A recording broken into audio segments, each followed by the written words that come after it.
zahraje veršovanou vtipnou pohádku o Jeníčkovi a Mařence.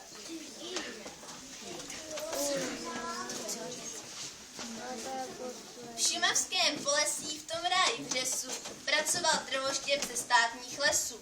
Vyzbrojen sekerou, rumem a pilou, smrkům a modřínům hrát pustil žilou.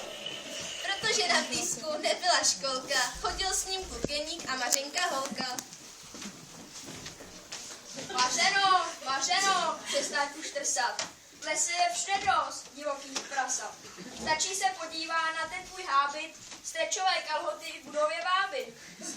Jeníku, ty jeden pacholku, radši se koukni na tu svou chocholku.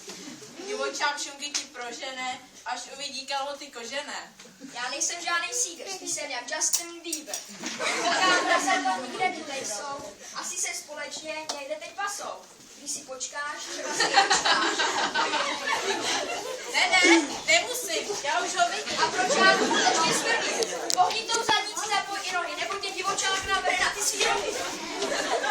Utíkal jako divá zvěř a tomu teda věř. Pak přišlo bezpečí na kopci vod.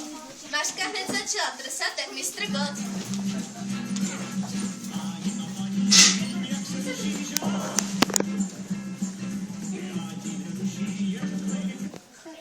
Zatímco tatínek jel z lesa paseku, dala se Mařenka hlasitě do breku.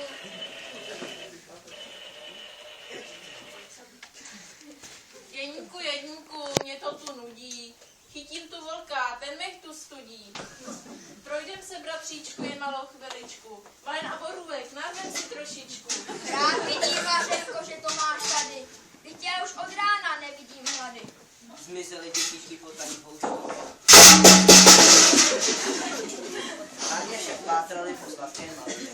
Tak chvilku chudinka vyšlo do špásu, protože sploudili, nemá jak na pasu. Přišlapali kyše, potom jim začalo chytit břiše. Usedli do trávy, neznaje data, Mařce se zjevila velká pata. Podívej, Jeníku, co máme za kliku. Město Dřím veliké, celé je z perníku. Asi máš vidění v neblé předkuše. Víc jsi jen Mařena, ne žádná libuše. Tak přestaň těštit a nasuj si holínky. Půjdem si k svačině vyhrabat kořínky. Hrabali dětičky, kde se to šiklo.